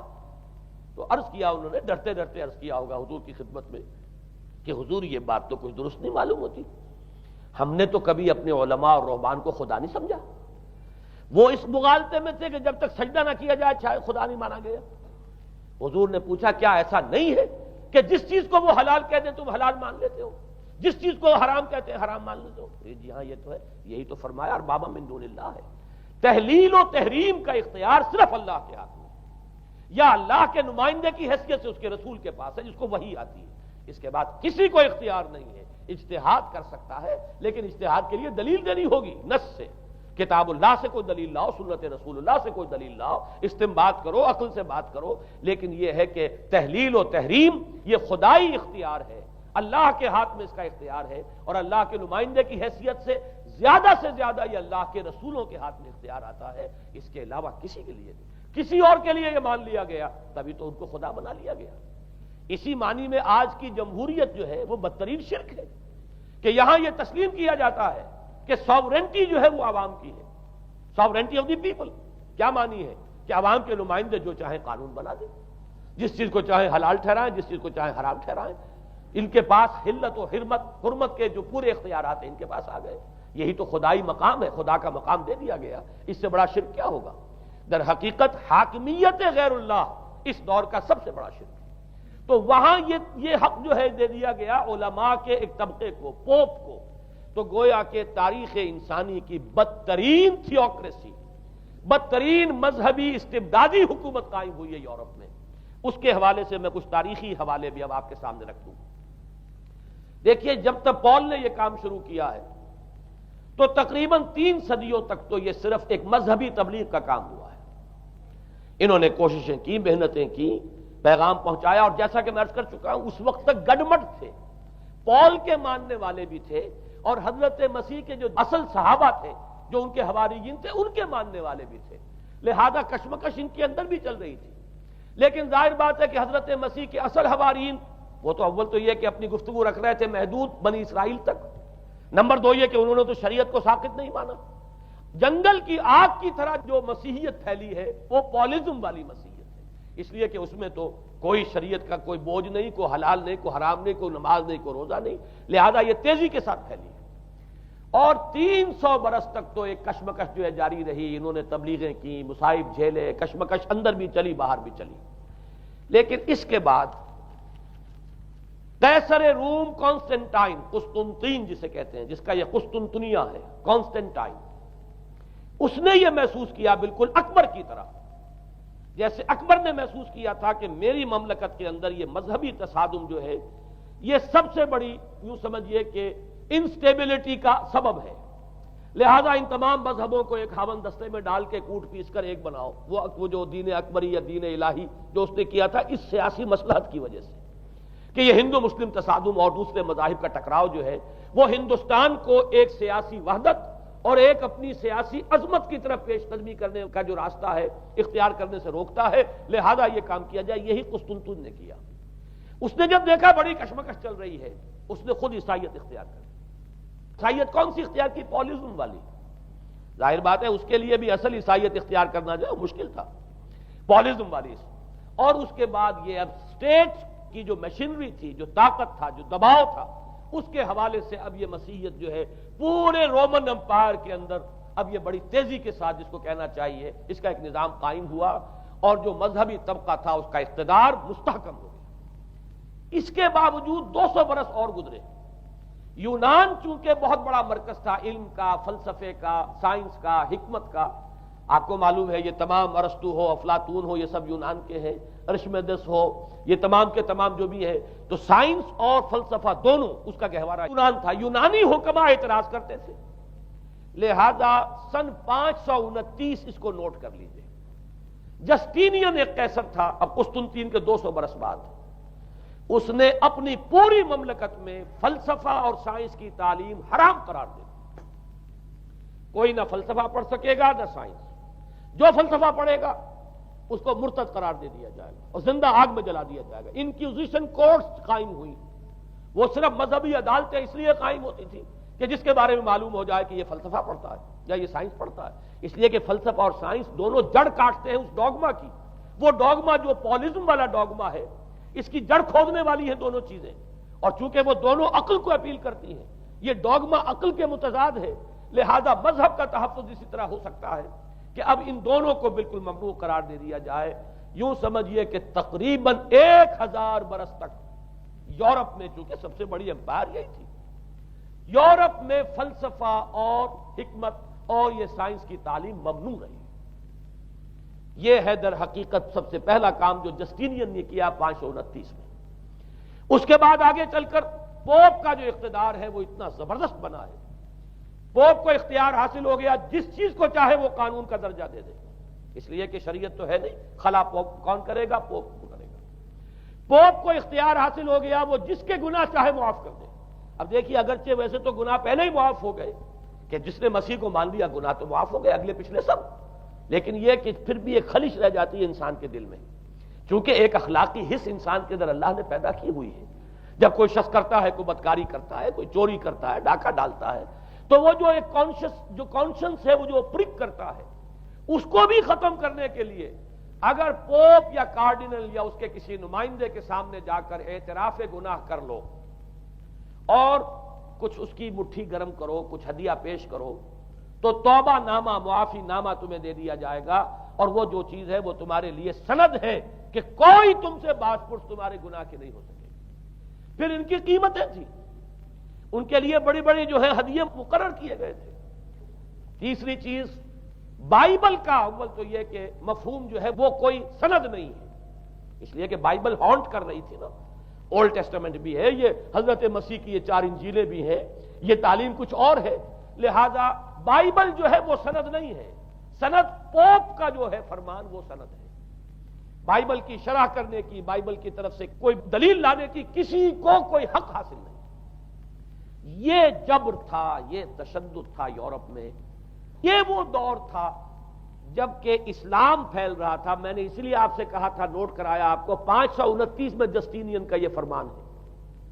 571 میں حضور کی ولادت ہو رہی ہے، وہی صدی ہے. اور 630 کے آس پاس، بلکہ 629 کے آس پاس سلطنت روما کے ساتھ مسلمانوں کا ٹکراؤ شروع ہوا ہے. تو یہ تاریخی ان کو ریلیشن جو ہے ذہن میں رکھیے. جس وقت مسلمان آئے اور 200-300 برس جو ان کے عروج کے ہیں، اس وقت آپ کو معلوم ہے کہ تقریباً 6 صدیاں ہو چکی تھی کہ یورپ بالکل جس کو کہا جاتا ہے ڈارک ایجز، انتہائی تاریکی، مذہبی جبر اور استبداد، اس کے سوا کچھ نہیں. اور وہ ملاؤں کی حکومت جسے آپ کہیں گے، جسے آج کل کی اصطلاح میں کہا جائے گا، وہ جس کو چاہے جو چاہے سزا دے دے. پوپ کو اختیار حاصل ہے. کسی کے بارے میں ذرا جیسے بعض اوقات خبریں سچی ہیں یا جھوٹی، لیکن میں مثال دے رہا ہوں جیسے خبریں آتی رہی ہیں ایران کے بارے میں کہ کہیں اگر معلوم ہو گیا ہے تو پاسداران انقلاب پہنچے اور سمری ٹرائل اور فوراً ختم کیا آدمی کو. اس قسم سے انکوزیشن رپورٹس جو ہیں وہ کورٹس وہاں قائم ہوئی اور یوں سمجھیے کہ لاکھوں افراد تحت کیے گئے، زندہ جلائے گئے. لیکن اس کے بعد جب عالم اسلام میں وہ روشنی پھیلی اور خاص طور پر بنو عباس کے زمانے میں، اب بھاگ بھاگ کر وہاں جو بھی تھے فلسفے کے اور سائنس کے کوئی دلچسپی رکھنے والے، وہ بھاگ کر عالم اسلام میں آ گئے. یہاں اب وہ کتابیں جو ہیں ان کے ترجمے ہوئے، خاص طور پر مامون اور ہارون الرشید کے زمانے کے اندر یہ علم جو ہے ہندوستان سے بھی لیا، یونان سے بھی لیا مسلمانوں نے، اور اس کے بعد یہ غرناطہ اور قرطبہ کی یونیورسٹیوں کے ذریعے سے اس علم نے پینیٹریٹ کیا ہے دوبارہ یورپ میں. دیکھیے سرکل کیسے بنا ہے. یونان کا علم آیا ہے پہلے عالم اسلام میں، مڈل ایسٹ میں، اور پھر ادھر سے ہو کر چکر کھا کر اور اسپین کی یونیورسٹیوں کے ذریعے سے یورپ میں انٹروڈیوس ہوا ہے. اس وقت پھر اصلاح مذہب کی تحریک شروع ہوئی اور ساتھ ہی تحریک احیاء العلوم رینیسنس، اس کے نتیجے میں وہاں بیداری پیدا ہوئی. لیکن یہ بیداری اب آپ نوٹ کر لیجئے، ایک تو پروٹیسٹنٹ مذہب پیدا ہوا اور کئی سو برس تک تصادم رہا کیتھولکس کے اندر اور پروٹیسٹنٹس میں. پورے اسلام کی تاریخ میں کبھی اتنے خونی فسادات نہیں ہوئے ہیں، کبھی بھی شیعہ سنی فساد بھی کبھی اتنا نہیں ہوا جتنا کہ کئی سو برس تک رومن کیتھولکس اور پروٹیسٹنٹس کے مابین یورپ میں ہوتا رہا ہے. بلکہ اس میں تو ایسے ایسے واقعات آتے ہیں کہ لگ بھگ 10 لاکھ افراد جو ہیں وہ ختم ہوئے ہیں. یہ آپس کا تصادم جو تھا، پروٹیسٹنٹ مذہب جو پیدا ہوا اصلاح مذہب کی تحریک کے ذریعے سے، اور وہ رومن کیتھولک پاپائیت والا نظام، ان کے درمیان جو تصادم ہوا 10 لاکھ کی تعداد بتائی جاتی ہے کہ آدمی مارے گئے. بلکہ فرانس کا ایک شہر ہے، وہاں تو 19 دن تک مسلسل قتل عام کیا گیا پروٹیسٹنٹس کا، اور وہاں حاملہ عورتوں کے جو ہے پیٹ چاک کر کے بچے نکال کر ان کو بھی جو ہے ختم کیا گیا ہے. یہ سارا ظلم جو ہے وہاں ہوا ہے، تصادم ہوا ہے. اس کے نتیجے میں آپ خود سوچئے کہ کس قدر نفرت پیدا ہوئی عوام کے اندر مذہب سے. اس کے ساتھ ہی اب وہ علم شروع ہوا، سائنس شروع ہوئی. لہذا علم اور سائنس دونوں کی جڑ میں مذہب سے شدید نفرت پیدا ہو. یہ ہے وہ سبب کہ جس نے یہاں سے راستے علیحدہ کر دیے. اور مذہب چونکہ جبر کرتا ہے، مذہب چونکہ عقل کے اوپر بیڑیاں بٹھاتا ہے، پہرے بٹھاتا ہے، بیڑیاں ڈالتا ہے، اور مذہب چونکہ تشدد کرتا ہے، لہذا مذہب کے خلاف ایک نفرت، ایک ریئیکشن. یہ ہے اس ساری سائنسی ارتقاء اور سائنٹیفک اور ٹیکنالوجیکل جو ڈیولپمنٹ ہوئی ہے اس کی جڑ میں مذہب سے نفرت جو ہے اس کے بیج بو دیے گئے. اور یہ 200-250-300 سال میں اب یہ جو تناور درخت بن کر آیا ہے کہ ایک طرف سائنس کی ترقی، ٹیکنالوجی کی ترقی آسمان کو چھو رہی ہے. آج انسان چاند کے اوپر تو انسان کے قدم جو ہے پہنچ چکے ہیں، اور آپ کا ایک راکٹ جو ہے وہ پورے تمام سیارے جو ہیں ہمارے سولر سسٹم کے ہیں ان سب کا چکر لگا کر اور وہ اس سے باہر چلا گیا ہے، خلا کے اندر کہاں گیا کچھ پتا نہیں. لیکن یہ کہ تقریباً یوں سمجھیے کہ سن 77 کا چلا ہوا وہ، اور 12 برس تک اس نے سفر طے کیا ہے، اور کم سے کم سولر سسٹم کا جو ہے اس نے پورا جو ہے احاطہ کیا ہے. اور جو میں نے آپ کو وہ احادیث سنائی ان کے حوالے سے بات کیا سمجھ میں آئی کہ یہ سائنٹیفک، ساری کی ساری سائنٹیفک ڈیولپمنٹ، یہ ٹیکنالوجیکل ڈیولپمنٹ، لیکن چونکہ اس کے ساتھ مذہب کا انکار ہے، خدا پر ایمان نہیں ہے، آخرت کا یقین نہیں ہے، روح کا گویا کہ انکار، روحانیت تو بہت دور کی بات ہے، روح کا بھی انکار. نتیجہ یہ ہے کہ ان دونوں چیزوں کے مابین وہ گیپ جسے میں نے کہا تھا ایپالنگ گیپ، ایک بہت بڑا گیپ ہے جو پیدا ہو چکا ہے. اب میں حدیث آپ کو سنا رہا ہوں. بخاری شریف میں جو روایت ہے حضور نے فرمایا کہ دجال کے ماتھے پر لکھا ہوا ہوگا کافارا، کفر. الفاظ یہ ہے انہو مکتوب بین عینیہ کافارا، علیحدہ علیحدہ، یقرأہ کل مومن کاتب او غیر کاتب. وہ اس طرح نمایاں لکھا ہوا ہوگا کہ ہر شخص اسے پڑھ لے گا، چاہے وہ لکھنے والا ہو چاہے نہ ہو، لکھا پڑھا ہو چاہے نہ ہو. یعنی اس تہذیب کی پیشانی پر کفر لکھا ہوا ہے. مذہب سے دشمنی، مذہب سے بغض، مذہب سے دوری، مذہب کی ہر چیز کی نفی. آج جو ایک ورلڈ سیویلائزیشن ہے، ایک عالمی تہذیب ہے جس کا کہ غلبہ ہے ہمارے اس پورے گلوب پر، اس میں 3 چیزوں کے مقابلے میں 3 چیزوں کی اہمیت ہے. خدا کی اہمیت نہیں ہے، ہوگا، ہم انکار بھی نہیں کرتے، لیکن ہم جانتے بھی نہیں کہ ہے کہ نہیں. ہاں اہمیت کائنات کی ہے، غور کرو، کائنات کے قوانین کو سمجھو، ایکسپلائٹ کرو، قوت جو ہے نیچر کی قوت اس کو مسخر کرو، اس کو استعمال کرو، ہوگا خدا ہے یا نہیں ہے، چھوڑو اس بحث کو۔ اصل اہمیت جو ہے وہ کائنات کی ہے، اسی طرح اصل اہمیت اس جسم کی ہے، مادے کی ہے۔ روح ہوگی کوئی شے ہمیں نہیں پتا، نہ ہم دیکھ سکتے ہیں، نہ ہم اسے چھو سکتے ہیں، نہ چکھ سکتے ہیں، ہوگی، لیکن یہ کہ اصل جو ہے اہمیت وہ مادے کی اور جسم کی، اس کی فکر کرو۔ اسی طریقے سے حیات دنیاوی، اصل شے حیات دنیاوی ہے، اس کو بناؤ، سنوارو، بہتر سے بہتر زندگی گزارو، ویلفیئر سٹیٹ ہو، بہت ہی عمدہ ماحول ہو اور ہر چیز کو، لیکن حیات اخروی ہوگی، اب تو آرام سے گزرتی ہے، آخرت کی خبر خدا جانے ہے یا نہیں ہے، اس سے ہمیں کوئی بحث نہیں۔ تین چیزوں کے مقابلے میں تین چیزوں کی اہمیت، یا یوں کہیے کہ تین چیزوں کے مقابلے میں مقابل کی تین چیزوں کو بالکل غیر اہم، اس کی طرف کوئی توجہ ہی نہیں۔ توجہ کا ارتکاز کائنات پر ہے، ذات باری تعالیٰ پر نہیں۔ ذات و صفات باری تعالیٰ ایک صرف علمی موضوع ہے، اصل توجہ کی شے کائنات ہے۔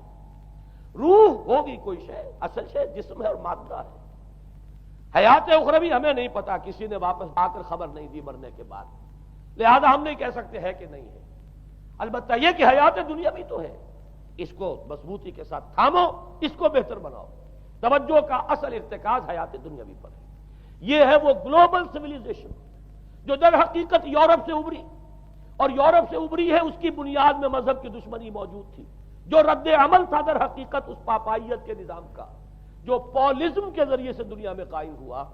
یہ وجہ ہے، اور آج انسان جہاں کھڑا ہے غور کیجئے، انتہائی ہولناک جنگ جو ہے وہ اس کے سر پر ایک خطرے کے طور پر مسلط ہے۔ دو جنگیں اس ایک صدی میں ایسی ہو چکی ہیں جنہیں اپنے ورلڈ وار 1 اور ورلڈ وار 2، اتنے بڑے پیمانے پر قتل و غارت دنیا میں پہلے کبھی نہیں ہوئی، اس لیے کہ پہلے فوجوں کی جنگیں ہوتی تھی، آبادیوں پر جا کر کہیں کوئی قتل عام ہو گیا ورنہ یہ کہ قبضہ لیا، پہلے وہ کسی اور کی ریت ہے، اب کسی اور کی ریت ہو گئی۔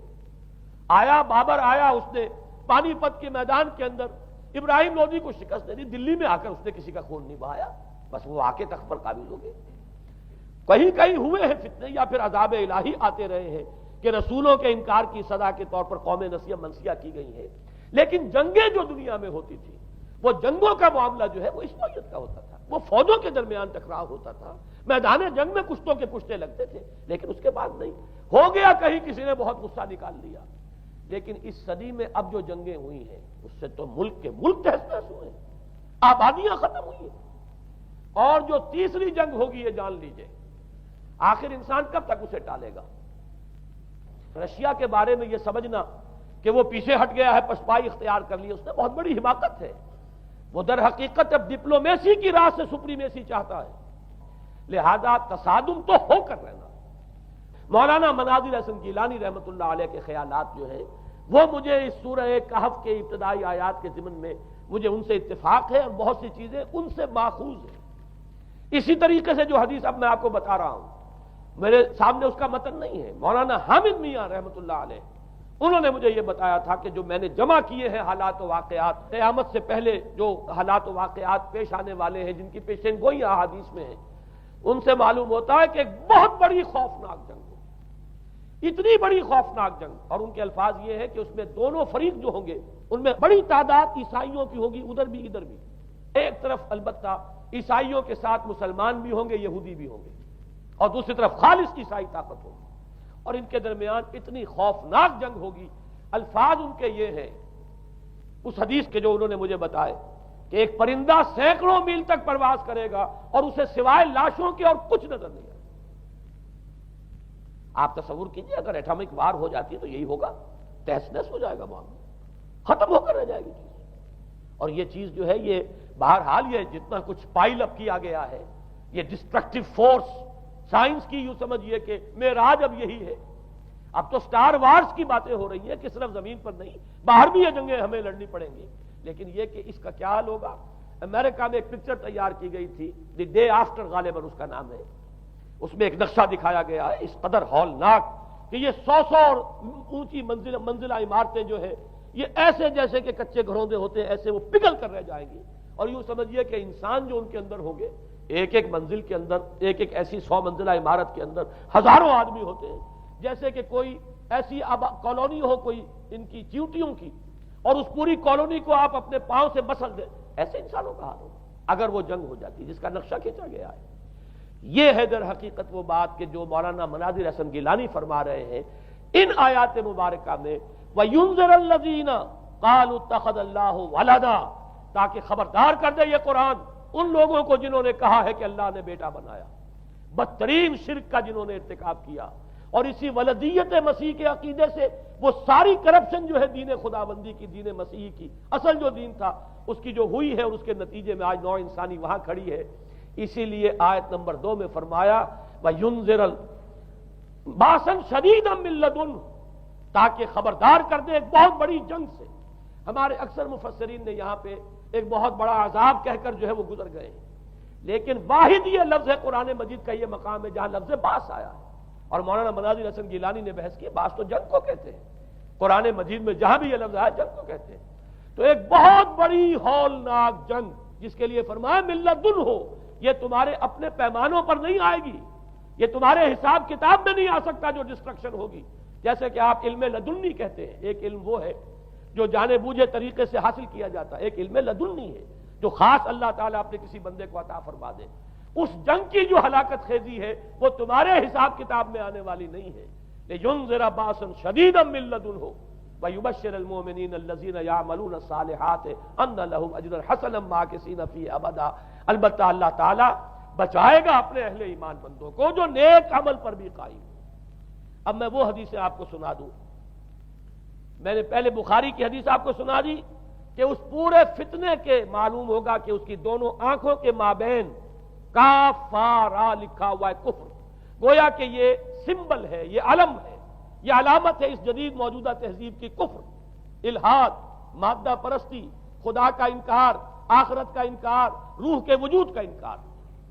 اس کے بعد فرمایا، یہ ابو داؤد کی روایت ہے، فواللہ، تو خدا کی قسم وہ وقت جب آئے گا، ان الرجل لیاتیہ وہو یحسب انہ مومن، ایک شخص حاضر ہوگا اس کے پاس، دجال کے پاس، اور وہ شخص اپنے آپ کو مومن سمجھتا ہوگا کہ مومن ہے، فیتبعہ بما یبعث بہ الشبہات، لیکن جو شبہات اس فتنے کی وجہ سے اس کے اندر پیدا ہو جائیں گے اس کی وجہ سے وہ بھی اسی کی پیروی کرے گا۔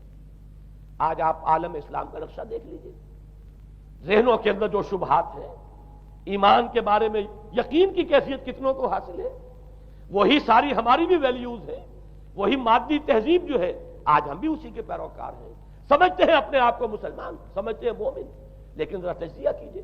اسی کو میں نے اپنے اس کتابچے میں اسلام کی نشأت ثانیہ میں تفصیل سے واضح کیا کہ در حقیقت رگو پے میں سرایت کر گئی ہے یہ تہذیب، بظاہر جو ہے نظر آتا ہے جیسے روئے ارضی پر، زمین کے اوپر تو آپ کو کہیں اونچائی نظر آ جائے گی، کہیں نیچائی نظر آ جائے گی، کہیں پانی ہے، کہیں خشکی ہے، ذرا اوپر چلے جائیں تو ہوا ہے، ہوا کا غلاف پورے کرۂ ارضی کو اپنے اندر لیے ہوئے۔ یہی حال ہے ہر ملک میں آپ چلے جائیں، نیچے کے لوگوں میں کچھ مذہب نظر آ جائے گا تھوڑا بہت۔ ہندوستان میں بھی اگر کوئی مندروں میں جاتا تو گھٹیا آدمی جاتے ہیں، بیچارے نیچ لوگ جاتے ہیں، بڑا لوگ آدمی کوئی نہیں جاتا۔ ہمارے ہاں بھی جا کے ہوتے ہیں مساجد میں سفارا تو غریب، پردہ رکھتے ہیں اگر کوئی تمہارا تو غریب۔ شہروں میں ایک کاروباری طبقہ ضرور ایسا ہے جو نماز روزے کے ساتھ اس کا ایک شوق ہے، لیکن آپ جا کے دیکھ لیجئے دیہات کے اندر کیا حال ہے۔ تو معلوم یہ ہوا کہ نیچے تو شاید کچھ نہ کچھ فرق ہے، یہ مسلمان ملک ہے، یہ ہندو ملک ہے، یہ فلاں ملک ہے، یہ بدھ مت کا ملک ہے، لیکن اوپر چلے جائیں یعنی ہر ملک کے اوپر جو ایلیٹ ہے، جو اعلیٰ تعلیم یافتہ، جو آپ کی ملٹری اور سول بیوروکریسی ہے ٹاپ کی، وہ تو ایک ہی رنگ میں رگے ہوئے، ان کا لباس وہی، ان کا رہن سہن وہی، ان کا تمدن وہی، نام کا فرق اگر نہ ہو تو پتہ نہیں چلے گا یہ مسلمان ہے کہ ہندو ہے کہ سکھ ہے، پر پتہ چلے گا وی پی سنگھ نام ہے تو پتہ چلے گا کہ ہندو ہے، لیکن یہ کہ باقی اس کی وضاحت، اس کا لباس، اس کا اٹھنا بیٹھنا، آپ کے ہاں یہ تو کچھ عوامی دور میں آ کے کرتا شلوار جو ہے وہ آئی ہے، لیکن وہ بھی اندرون ملک ہوتی ہے، باہر جا کر ہمارے اپنے ان لوگوں کے جو لباس ہوتے ہیں آپ کو دیکھیے کہاں فرق معلوم ہو جائے گا کہ کون مسلمان ہے اور کون ہندو اور کون پارسی ہے اور کون عیسائی۔ تو معلوم یہ ہوا کہ اوپر ایک ہی گلوبل سیویلائزیشن ہے جس کا دور دورہ ہے، اور اس سیویلائزیشن کے ماتھے پر لکھا ہوا ہے کافارا، اس میں وہ ایمان نہیں ہے، اس میں الحاد ہے، مادہ پرستی ہے، کفر ہے۔ اس میں آخری حدیث جو میں آپ کو سنا رہا ہوں، حضور نے فرمایا آخر من یخرج الیہ النساء، اس فتنے کی طرف پیش قدمی کرنے والا آخری طبقہ ہوگا عورتوں کا۔ وہ جب اس تہذیب کی طرف لپکیں گے، یہ طبقہ جب آگے بڑھے گا، یہ جو ہمارے ہاں بھی جلوس نکلتے ہیں، شریعت کا مذاق اڑانے والے جلوس، اسلامی احکام کی نفی کرنے والے جلوس نکلتے ہیں، اور ان کے جس طریقے سے ڈسپلے ہوتا ہے اخبارات کے اندر، جتنا ان کے لیے اعزاز ہے، جتنی ان کے لیے یہاں پر تکریم ہے ہمارے معاشرے کے اندر، اس کو پیش نظر رکھیے۔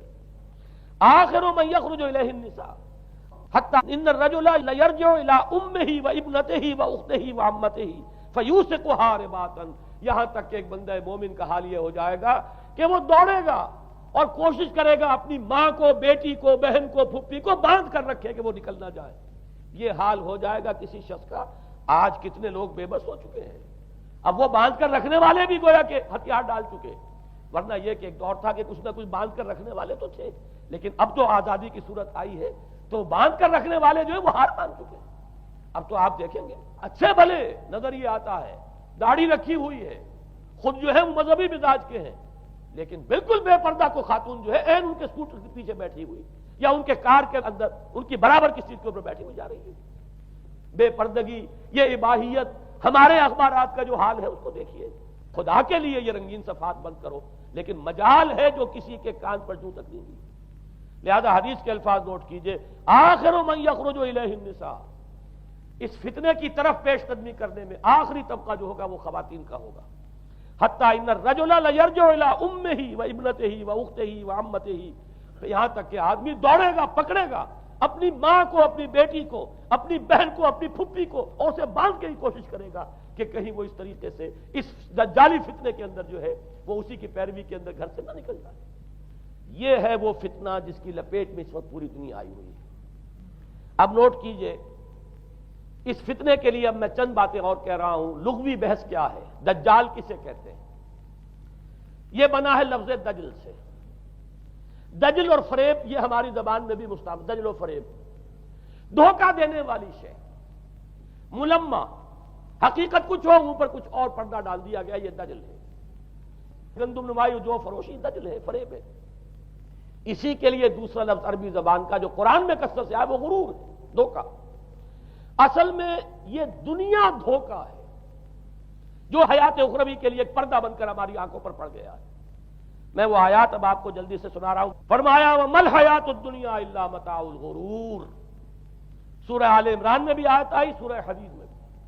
لوگوں سن لو، یہ دنیا کی زندگی سوائے دھوکے کو کچھ نہیں۔ میں بعد میں عرض کر دوں گا کہ ایک دوسرا رخ بھی ہے دنیا کی زندگی کا، لیکن اس وقت یہ آیات سن لیجئے۔ غرتکم الحیات الدنیا، تمہیں دھوکے میں ڈال دیا اس دنیا کی زندگی نے، یہ سورہ جاسیہ کی آیت نمبر 35 ہے۔ غرتہم الحیات الدنیا، انہیں دھوکے میں ڈال دیا دنیا کی زندگی نے، یہ سورہ انعام میں آیت نمبر 70 بھی ہے، آیت نمبر 130 بھی ہے۔ تیسری مرتبہ سورہ اعراف میں آیت نمبر 51 ہے، اور 2 مرتبہ سورہ لقمان اور سورہ فاطر میں آیا فلا یغرنکم الحیات الدنیا ولا یغرنکم باللہ الغرور۔ دیکھو لوگوں، کہیں تمہیں دنیا کی زندگی دھوکے میں نہ ڈال دے۔ یہ دنیا کی زندگی جو ہے دھوکہ بن کر ایک فریب کا پردہ ہمارے آنکھوں پر ڈالتی ہے کہ یہ ہمارا مطلوب مقصود، اسی کے لیے بھاگ دوڑ، اسی کو بنانا سنوارنا۔ وہ جو میں عرض کر چکا ہوں، 3 چیزوں کے مقابلے میں 3 چیزوں کی اہمیت۔ حیات دنیاوی جب مطلوب بن جائے، حیات دنیاوی جب انسان کی اصل محبوب بن جائے، تو گویا کہ حیات اخروی اب نگاہوں سے اوجھل ہو گئی، آنکھ اوجھل پہاڑ اوجھل۔ یہی ہے اصل دجل، یہی ہے اصل فریب۔ آیات اور سنیے، سورہ اعلیٰ، بل تؤثرون الحیات الدنیا والآخرۃ خیر وابقیٰ۔ لوگوں، تمہاری گمراہی کی اصل جڑ بنیاد کیا ہے؟ تم دنیا کی زندگی کو ترجیح دیتے ہو، جبکہ آخرت بہتر بھی ہے اور باقی رہنے والی بھی ہے۔ کلا بل تحبون العاجلہ وتذرون الآخرہ۔ کوئی نہیں، تمہارا اصل مرض یہ ہے کہ تم اس عاجلہ سے جو موجود ہے، سامنے ہے، نقد ہے، اس سے محبت کرتے ہو، اور آخرت کو تم نے تج دیا ہے، چھوڑ دیا ہے۔ یہ سورہ قیامہ اور اس سے اگلی سورت جو ہے وہ آپ کے علم میں ہے، سورۃ الدہر۔ اس میں فرمایا گیا ان ہؤلاء یحبون العاجلۃ ویذرون وراءہم یوما ثقیلا۔ ان لوگوں کا اصل مرض یہ ہے، یہ اس عاجلہ کو پسند کرتے ہیں، اس سے محبت کرتے ہیں، اور پیچھے وہ جو بھاری دن آنے والا ہے اس کا خیال انہوں نے دل سے نکال دیا. یہ ہے در حقیقت اصل فساد، اصل فتنہ، اصل گمراہی. 100 خرابیوں کی جڑ ایک خرابی. اب اسی کا ایک نتیجہ نکلتا ہے، یہ دنیا جتنی حسین بنتی چلی جائے گی اتنا ہی فتنہ شدید سے شدید تر ہوتا چلا جائے گا. یہاں جتنی آسائشیں ہوں گی اتنا ہی آپ پر غفلت کا پردہ طاری ہو جائے گا. اور آپ کو معلوم ہے کہ اس پوری سائنٹیفک جو بھی ڈیولپمنٹ ہے اس کا حاصل کیا ہے؟ یورپ میں جائیے واقعتاً دنیا بڑی حسین بن چکی ہے. امریکہ میں جائیے واقعتاً بہت حسین دنیا ہے. ابو ظبی میں جائیے بڑی حسین نظر آئے گی دنیا. کارنیشس جس طریقے کے آباد ہیں. یہ دنیا کا حسن جتنا بڑھے گا اتنا ہی یہ آنکھوں پر اور بھاری پردہ ڈال دے گی، آخرت سے آپ کو غافل کر دے گی. یہی دجل ہے، یہی فریب ہے، یہی فتنہ دجالی ہے. یہی وجہ ہے. دیکھیے یہ جو آیات آج میں بیان کر رہا تھا اس میں آخر میں فرمایا انا جعلنا ما علی الارض زینۃ اللہ لنبلوہم ایہم احسن عملا. ہم نے اس زمین کے اوپر جو کچھ ہے اسے اس کا بناؤ سنگھار بنا دیا ہے، زینت بنا دیا ہے، تاکہ ہم جانچیں، پرکھیں، امتحان لیں کون ہے اچھے عمل کرنے والا. یعنی رخ روشن کے آگے شمع رکھ کر وہ یہ کہتے ہیں ادھر جاتا ہے دیکھیں یا ادھر پروانہ آتا ہے. اللہ تعالیٰ نے اسی امتحان میں ہمیں ڈالا ہے. اس دنیا کی یہ زینت ہے، زیبائش ہے، آرائش ہے، چمک دمک ہے، یہاں کی رونقیں ہیں.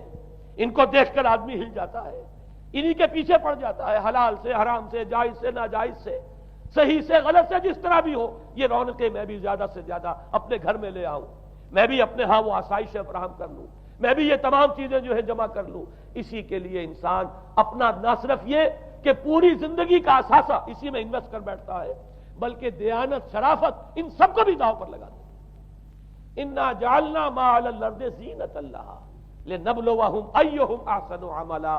ہم نے زمین کے اوپر جو کچھ ہے اسے اس کا زیور بنا دیا ہے، سنگھار، تاکہ ہم ذرا آزمائیں ان کو کہ آیا یہاں کے ہی اسی حسن کے اندر، اسی رعنائی کے اندر گم ہو کر رہ جاتے ہیں، یا اس حسن ازلی وہ اللہ تعالیٰ کا جلال و جمال یہ اس کے طالب بنتے ہیں. یہ ہے در حقیقت امتحان. اسی کو جیسے کہ حدیث میں بھی آیا تھا، شروع کی آیات اور آخری آیات، آخری رکوع میں فرمایا قل هل ننبئکم بالاخسرین اعمالا. اے نبی ان سے کہیے کیا ہم تمہیں بتائیں اپنی زندگی کی جد و جہد میں، بھاگ دوڑ میں سب سے زیادہ خسارے میں کون رہے؟ الذین ضل سعیہم فی الحیاۃ الدنیا وہم یحسبون انہم یحسنون صنعا. وہ لوگ کہ جن کی بھاگ دوڑ، جن کی محنت، جن کی کوشش وہ دنیا کی زندگی ہی میں بھٹک کر رہ گئی، اور وہ اپنے کہیں یہ سمجھتے رہے کہ ہم بڑے کامیاب ہو رہے ہیں، بہت اچھے کام کر رہے ہیں، ہم نے اتنی ترقی کر لی، ہم نے یہ کچھ بنا لیا، میں نے یہ جائیداد بنا لی، میں نے یہ کچھ مقام حاصل کر لیا. لیکن مطلوب و مقصود دنیا. ضل سعیہم فی الحیاۃ الدنیا. انہوں نے دنیا کی زندگی ہی کے اندر اپنی ساری سعی و جہد کو بھٹکا کر رکھ دیا. میں اس کا جو دوسرا رخ بتانا چاہتا تھا وہ ایک حدیث کے حوالے سے ہے. اگر آخرت مطلوب و مقصود رہے تو یہ دنیا آخرت کی کھیتی بن جاتی ہے. حضور نے فرمایا دنیا مزرعۃ الآخرہ. اگر تمہارا مطلوب و مقصود آخرت ہے تو پھر یہ دنیا کے اندر یہ کھیتی ہے، بو گے یہاں تو وہاں کاٹو گے. نیک اعمال کرو، خدمت خلق کے لیے کوشاں ہو جاؤ، لوگوں کی ہدایت کے لیے اپنی توانائیاں جو ہے وقف کرو. خیرکم من تعلم القرآن وعلمہ. اس دنیا میں محنت کرو گے تو آخرت میں اجر و ثواب پاؤ گے. الدنیا مزرعۃ الآخرہ. اگر آخرت مطلوب و مقصود ہو تو دنیا بڑی قیمتی ہے، اس کا ایک ایک لمحہ بڑا قیمتی ہے.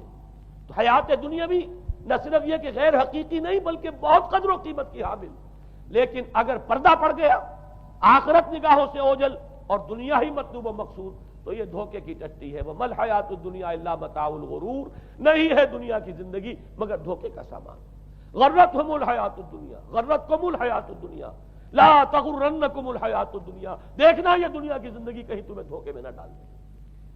آخری بات عرض کر رہا ہوں، یہی وجہ ہے سورہ بنی اسرائیل میں بھی آخری لفظ جو پہلے رکوع میں وہ کیا تھا؟ وَأَنَّ الَّذِينَ لَا يُؤْمِنُونَ بِالْآخِرَةِ أَعْتَدْنَا لَهُمْ عَذَابًا أَلِيمًا. اور وہ لوگ، نوٹ کر لیجئے وہ آیات، ان ھذا القرآن یہدی للتی ہی اقوم ویبشر المؤمنین الذین یعملون الصالحات ان لهم اجرا کبیرا وان الذین لا یؤمنون بالآخرۃ اعتدنا لهم عذابا الیما۔ یہاں پر ایمان بالآخرہ جو ہے اس کو اہمیت دی گئی ہے، جو لوگ آخرت پر یقین نہیں رکھتے ان کے لیے ہم نے دردناک عذاب فراہم کیا۔ اور یہاں پر بھی جیسا کہ سامنے آ گیا، سورہ کہف جو ختم ہو رہی ہے جن مضامین پر، وہ بھی وہی آیات ہیں جن کے بارے میں حدیث میں آیا ہے کہ دجالی فتنے سے محفوظ کرنے میں ان کی بڑی تاثیر ہے۔ قل هل ننبئكم بالاخسرین اعمالا الذین ضل سعیهم فی الحیاۃ الدنیا وهم یحسبون انهم یحسنون صنعا اولئک الذین کفروا بآیات ربهم ولقائه فحبطت اعمالهم فلا نقیم لهم یوم القیامۃ وزنا۔ یہ وہ لوگ ہیں جنہوں نے اپنی رب کی آیات کا انکار کیا، جن کی دنیا ہی مطلوب و مقصود بن کر رہ گئی ہے، چاہے وہ کہیں ہم قرآن کے ماننے والے ہیں اور محمد کے عاشق ہیں صلی اللہ علیہ وسلم، اولئک الذین کفروا بآیات ربهم ولقائه فحبطت اعمالهم ولا نقیم لهم یوم القیامۃ وزنا ذلک جزاؤہم جہنم بما کفروا واتخذوا آیاتی ورسلی ہزوا۔ یہ وہ لوگ ہیں کہ جنہوں نے ہمارے رسولوں اور ہماری آیات کا ٹھٹھا اڑایا ہے، اس لیے کہ رسول کہہ رہے ہیں اصل منزل آخرت کی ہے، تم بنائے ہوئے دنیا کو مطلوب و مقصود، تو لاکھ زبان سے عشق رسول کے دعوے کرو، اپنے عمل سے در حقیقت رسول کی تکذیب کر رہے ہیں۔ اللہ تعالی ہمیں ان سے محفوظ رکھے اور اصل حقیقت ہماری نگاہوں پر منکشف ہو، اور یہ دنیا ہماری نگاہوں پر پردہ نہ پڑ کر رہ جائے، آخرت سے اور اللہ سے ہمیں محجوب نہ کر دے، اس لیے کہ یہی اصل دجالی فتنہ ہے۔ اور ان سے بچنے کے لیے محمد الرسول اللہ صلی اللہ علیہ وسلم کے فرمان کے مطابق سورہ کہف میں نے کچھ ابتدائی اور آخری آیات کا صرف حوالہ دے دیا ہے، لیکن یہ کہ اس کے مضامین میں درمیان میں بھی کچھ چیزیں ہیں، اب میں اس طرح ایک ایک لفظ کے حوالے سے تو آئندہ ان کا تذکرہ نہیں کر سکوں گا، لیکن یہ ہے کہ میں موٹے موٹے مضامین انشاءاللہ سورہ کہف میں اس موضوع سے متعلق بیان کروں گا۔ اقول قولی ھذا واستغفر اللہ لی ولکم ولسائر المسلمین والمسلمات۔